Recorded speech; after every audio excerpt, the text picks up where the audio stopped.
அனைவருக்கும் வணக்கம். தெய்வீக பலன்கள் சேனல் சார்பாக தங்களை அன்புடன் வரவேற்கிறோம். இன்று நம் காணொலியில் காண விரும்புவது சபரிமலை செல்லும் பரம்பொருள் ஸ்ரீ ஐயப்பன் பக்தர்களுக்கு கேரள அரசின் திடீர் அறிவிப்பு என்னென்ன என்பதை பற்றி இந்த காணொலியில் பார்க்கலாம். வாருங்கள் காணொலிக்கு செல்லலாம். மறக்காமல் ஒரு சப்ஸ்கிரைப் செய்யவும். பந்தளம் திட்டா மாவட்டத்தில் உள்ள உலக பிரசித்தி பெற்ற சபரிமலை ஸ்ரீ ஐயப்பன் கோவிலில் மண்டல பூஜைக்கான காலம் சிறப்பாக தொடங்குகிறது. முக்கியமாக இந்த கோவில் நடை திறக்கப்பட்டு மக்கள் அனைவரும் இங்கே வர தொடங்கியுள்ளனர். முக்கியமாக கேரளாவில் மூளையை பாதிக்கும் அமீபா தொற்று பரவி வருகிறது. இது மூக்கு வழியாக மூளைக்கு சென்று மூளையை குதறி மூளையை தின்று விடுகிறதாம். சபரிமலைக்கு வரும் பக்தர்கள் நீர்நிலைகளில் குளிக்கும் போது மூக்குக்குள் நீர் செல்லாமல் கவனிக்க வேண்டும் என கேரள சுகாதாரத்துறை அறிவித்துள்ளது. இவ்வாறு இருக்கையில் ஐயப்பன் கோவிலில் நீங்கள் குளிர்ந்த நீரில் நீராடும் போது அங்கு அசுத்த நீர் இருக்கும் வகையில் அந்த அமீபா தொற்று அந்த அமீபா கிருமியானது மூக்கு வழியாக மெதுவாக அது மூளைக்கு சென்று மூளையை தின்று விடுகிறார். பந்தளம் திட்டா மாவட்டத்தில் உள்ள பிரசித்தி பெற்ற சபரிமலை ஐயப்பன் கோவிலில் மண்டல பூஜை காலம் சிறப்பாக தொடங்குகிறது. இது 5 மணிக்கு கோவில் நடை திறக்கப்படும். மண்டல பூஜை காலத்தில் 41 நாட்கள் கோவில் திறந்திருக்கும். தினமும் கோடிக்கணக்கான பக்தர்கள் தரிசனத்திற்காக வருவர். மகர விளக்கு பூஜை காலம் துவங்கும் போது 21 நாள் கோவில் திறந்திருக்கும். மகர ஜோதி தரிசனம் ஜனவரி 14ஆம் தேதி தொடங்கப்பெறும். கேரளாவில் சில இடங்களில் அமீபிக் மெனிக்கோ என்சிபாஸ்டிஸ் என்ற நோய் பரவி வருகிறது. இதன் காரணமாக சபரிமலைக்கு வரும் ஐயப்பன் பக்தர்களுக்கு சில வழிகாட்டுதல்களை கேரள சுகாதாரத்துறை மூலம் வெளியிடப்பட்டுள்ளது. சபரிமலைக்கு வரும் வழியில் ஆறுகளில் குளிக்கும் போது நீர் சற்று அசுத்தமாக இருக்கும். மூக்குக்குள் நீர் செல்லாமல் இருக்க வேண்டும். ஏனென்றால் மூக்கு வழியாக இந்த அமீபா உள்ளே சென்று நம்முடைய மூளையை தின்று விடுகிறது. ஏற்கனவே இருக்கும் பிரச்சனைகளுக்கு மருந்து தொடர்ந்து சாப்பிட்டு கொண்டு இருப்பவர்களும் இதனை கருத்தில் கொண்டு மனதில் செயல்பட வேண்டும். மருத்துவ சிகிச்சையில் இருப்பவர்கள் அதற்கான ஆவணங்கள் மற்றும் மருந்துகளுடன் பயணிக்க வேண்டும். இவ்வளவு பிரச்சனைகள் மீறி இந்த கோவிலுக்கு நீங்கள் சென்றுதான் ஆக வேண்டுமா என சற்று யோசித்து பாருங்கள். முக்கியமாக உங்களுடைய மூளையை தின்று விடுகிறது இந்த கிருமி. ஆதலால் அங்கே சென்று நீங்கள் குளிக்காமல் அந்த கோவிலுக்கு நீங்கள் செல்ல முடியாது. ஆகையால் சற்று கவனமாக சிந்தித்து செயல்படுங்கள். இறைவன் எங்கும் இருக்கிறான், தூணிலும் இருக்கிறான், துரும்பிலும் இருக்கிறான் என அறிவுறுத்திய மகாவிஷ்ணுவின் குழந்தைதான் இவர். ஆகையால் நீங்கள் அவரை வீட்டில் இருந்தபடியும் நீங்கள் கும்பிடலாம். உங்களால் முடிந்த அளவு ஐயப்பனை மனதில் நினைத்து கொண்டு இருக்க வேண்டும். குடும்பத்தில் நான் தான் உழைத்து குடும்பத்தையே காக்க வேண்டும் என்று நினைத்து கொண்டிருப்பவர்கள் சற்று ஐயப்பனை வீட்டிலிருந்தே நீங்கள் வழிபட நினைத்து வழிபடுங்கள். எத்தனையோ கோவில்கள் தமிழகத்தில் உள்ளன. ஏதேனும் ஒரு கோவிலுக்கு சென்று வரலாம். ஐயப்பனை நினைத்து தமிழகத்தில் எத்தனையோ கோவில் இருக்கின்றன, இங்கேயும் சென்று வரலாம். ஐயப்பனை எங்கிருந்தாலும் நீங்கள் வழிபட்டால் அதற்கு நல்ல பலன் அளிப்பார் ஐயப்பன்.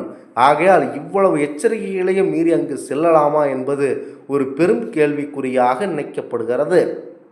சபரிமலை யாத்திரைக்கு முன் நடைப்பயிற்சி போன்ற எளிதான உடற்பயிற்சிகளை மேற்கொள்ள வேண்டும். மலை ஏறும்போது மெதுவாக இடைவிட்டு ஏற வேண்டும். கொதிக்க வைத்த நீரையே குடிக்க வேண்டும். சாப்பிடும் முன் கை கழுவ வேண்டும். இதையே முழுமனது அவசர மருத்துவ உதவி அனைத்தையும் மனதில் நினைத்து கொண்டு செயல்பட வேண்டும். முக்கியமாக அவசர மருத்துவ உதவிக்கு கேரள அரசு கொடுக்கப்பட்டுள்ளது. ஏதேனும் உங்களுக்கு உடல்நிலை சரியில்லையோ அல்லது அதிகப்படியான மலை ஏறும்போது இருதய துடிப்பு சற்று நின்று விடுமாறு இருக்கும்போது கட்டாயம் இந்த எண்ணிற்கு நீங்கள் கால் செய்ய வேண்டும். 044325203232 என்ற எண்ணை தொடர்பு கொண்டு பயன்பெறுங்கள். முக்கியமாக என்னை கேட்டால் இந்த கோவிலுக்கு செல்லும் போது பக்தர்களே உஷாராக இருக்க வேண்டும். சபரிமலை கோவிலுக்கு செல்லும் போது இதனை மனதில் நினைத்து கொண்டு வழிபாடு செய்யுங்கள். முக்கியமாக வரிசையில் காத்திருந்து பக்தர்கள் சுவாமி ஐயப்பனை தரிசனம் செய்கிறார்கள். லட்சக்கணக்கான கோடிக்கணக்கான பக்தர்கள் உலகில் பல பகுதியில் இருந்து சபரிமலை கோவில் நோக்கி யாத்திரை துவங்கி உள்ள நிலையும் நேரத்தில் சபரிமலை செல்லும் பக்தர்கள் சற்று எச்சரிக்கையாக இருக்க வேண்டும் என கேரள அரசே சொல்லுகிறது. அதாவது கேரளாவில் மூளைக்காய்ச்சலை ஏற்படுத்தக்கூடிய அமிபிக் மெனிகோ செபாஸ்டிஸ் என்ற கிருமியானது அதிகமாக பரவி வருவதால் இந்த திருத்தலத்திற்கு வரும் பக்தர்கள் முன்னெச்சரிக்கையுடன் இருக்கும்படி அறிவுறுத்தப்பட்டுள்ளது. சபரிமலை வரும் ஐயப்பன் பக்தர்கள் ஆறுகளிலும் புனிதமாக நீராடும் போது பக்தர்கள் தங்கள் மூக்கில் தண்ணீர் புகாமல் பார்த்து கொள்ள வேண்டும். அது எப்படி பார்த்து கொள்ள முடியும்? இது சாத்தியக்கூறு இல்லை என்பதனால் கண்டிப்பாக இந்த கோவிலுக்கு செல்லுமாறு குளிக்காமல் மேலிருந்தபடியே, அதாவது காக்கா குளியல் என்று சொல்லுவார்கள், தலைக்கு மட்டும் தீர்த்தமாறு தெளித்து கொண்டும் செல்லுங்கள். குளித்தேதான் ஆக வேண்டும் என்றால் உள்ளே அந்த கிருமி சற்று நம் மூக்கின் வழியே உள்ளே சென்று விட்டால் அவ்வளவுதான், நம்முடைய உயிர் நம்மை விட்டு பிரிந்துவிடும். சற்று பாதுகாப்பாக செல்லுங்கள். வேறு காரணத்திற்காக ஏற்கனவே சிகிச்சை எடுத்து கொண்டிருப்பவர்கள் தங்கள் மருத்துவ பதிவுகள் மற்றும் வழக்கமான மருந்துகளை அவசியமுடன் எடுத்து செல்ல வேண்டும் என அறிவுறுத்தப்படுகிறது. ஏனென்றால் இந்த மலை ஏறுவது சற்று கடினமாக இருக்கும். முக்கியமாக இந்த ஐயப்பனை மனதில் நினைத்து கொண்டு நான் 18 படிகளில் தரிசித்தாக வேண்டும் என சொல்லிக்கொண்டு இந்த வனப்பகுதியில் ஏராளமான புலிகளும், அதாவது அந்த புலிகள் நம்மை தாக்க வாய்ப்பு இருக்கிறது, கிருமி தாக்க வாய்ப்பு இருக்கிறது. எண்ணற்ற ஆபத்து நிறைந்த இந்த கோவிலுக்கு நீங்கள் சென்றுதான் ஆக வேண்டுமா என்ற மனதில் நினைத்து கொள்ளுங்கள். முக்கியமாக ஐயப்பனை வீட்டில் இருந்தபடியே மனதில் நினைத்து கொண்டு வேண்டுங்கள். கோவிலுக்கு போக வேண்டாம் என நான் சொல்ல இல்லை. இங்கு ஆபத்து நிறைந்த பகுதியில் அதிகமாகவும் கிருமி தொற்று இருப்பதனாலும் கேரள அரசு இதனை வெளியிட்டிருக்கிறது. ஆகையால் நீங்கள் வீட்டில் இருந்தபடியே இந்த ஐயப்ப பெருமானை வழிபடலாம். அவர் ஒன்றும் நினைத்து கொள்ள மாட்டார். யாத்திரையின் போது அவ்வப்போது தங்களின் உடல் நிலையை பரிசோதித்து கொள்ளும்படி கேட்டுக்கொள்ளப்படுகிறது. பக்தர்கள் நடைபாதையில் மலையிலும் மெதுவாக செல்ல வேண்டும். சோர்வாக உணர்ந்தால் அவ்வப்போது ஓய்வெடுக்க வேண்டும். ஏனென்றால் மூச்சடைப்பு, நெஞ்சுவலி போன்ற ஏதேனும் சௌகரியம் ஏற்பட்டால் அருகில் உள்ள முன்பு கூறிய அந்த மருத்துவ எண்ணிற்கு நீங்கள் அழைக்கலாம். ஐயப்பன் பக்தர்கள் தங்கள் சபரிமலை யாத்திரை முழுவதும் தினமும் வெதுவெதுப்பான நீரை குடிப்பது, உணவு உட்கொள்வதற்கு முன் கைகளை சுத்தம் செய்தல், சாப்பிடுவதற்கு முன் பழங்களை நன்கு கழுவுதல், பழைய உணவு அல்லது மூடியால் மூடப்பட்ட உணவை சாப்பிடுவதை தவிர்ப்பது, திறந்த வெளியில் மலம் கழித்தல் மற்றும் குப்பைகளை குப்பை தொட்டிகளில் வீசுதல் உள்ளிட்ட முன்னெச்சரிக்கை நடவடிக்கைகளை மறக்காமல் கண்டிப்பாக கடைபிடிக்க வேண்டும் என கேரள சுகாதாரம் சொல்லுகிறது. முக்கியமாக மனதில் நினைத்து கொள்ளுங்கள், லட்சக்கணக்கான செல்லுகின்ற ஐயப்பன் கோவிலுக்கு பல கோடிக்கணக்கான பக்தர்கள் செல்லுகிறார்கள். அங்கே எந்த விதமான சுகாதார முன்னெச்சரிக்கை, பாதுகாப்பு இதெல்லாம் சற்று குறைவாகத்தான் இருக்கிறது. ஏதேனும் மருத்துவ பிரச்சனை, ஏதேனும் தண்ணீர் பிரச்சனை ஏற்பட்டால் அவ்வளவுதான். மலை மீது இருந்து எங்கேயும் செல்ல முடியாது, அங்கேயே இறந்துவிட வேண்டியதுதான்.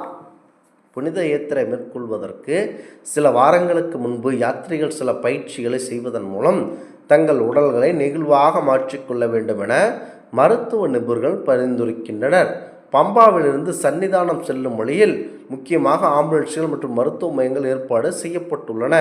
பம்பாவில் ஒரு கட்டுப்பாட்டு அறை அமைக்கப்பட்டுள்ளது. பந்தளம் திட்டாவில் அவசர இருதய சிகிச்சை சேவை மற்றும் ஒரு கேத்லேப் திறக்கப்பட்டுள்ளது. யாத்ரீகர்களுக்கு தகவல் தெரிவிக்கவும் சமூகமான பயணத்திற்காகவும் புனித யாத்திரை பாதை முழுவதும் தெலுங்கு, ஆங்கிலம், இந்தி, தமிழ் மற்றும் கன்னடம் ஆகிய மொழியில் பலகைகள் வைக்கப்பட்டுள்ளன. ஆகையினால் மக்கள் கவனமாக சென்று விட வேண்டும். முக்கியமாக ஐயப்ப பெருமானை மனதில் நினைத்து கொண்டு என்னுடைய கூற்றுப்படி வீட்டிலிருந்தபடியே நீங்கள் வழிபடலாம். ஏனென்றால் இங்கு செல்லும்போது அதீத கவனத்துடன் செல்ல வேண்டும். லட்சக்கணக்கான மக்கள் செல்ல வேண்டிய இடத்தில் கோடிக்கணக்கான மக்கள் செல்லுகின்றனர். இது ஆபத்து நிறைந்ததாகவே இருக்கின்றன. அவரை வீட்டில் இருந்தபடியே மனதில் நினைத்து பூஜை செய்து வழிபட்டாலேயே நல்ல பலன் கிடைக்கும். அப்படி செல்லுபவர்கள் இந்த அவசர முன்னெச்சரிக்கைகளை கையாண்டு கொண்டு செல்லுங்கள். இந்த ஆன்மீக தகவல் உங்களுக்கு பிடித்து இருந்தால் தெய்வீக பலன்கள் சேனலை கண்டிப்பாக சப்ஸ்கிரைப் செய்து கொள்ளவும். மீண்டும் ஒரு நல்லதொரு காணொளியில் உங்களை சந்திக்கிறோம். நன்றி, வணக்கம்.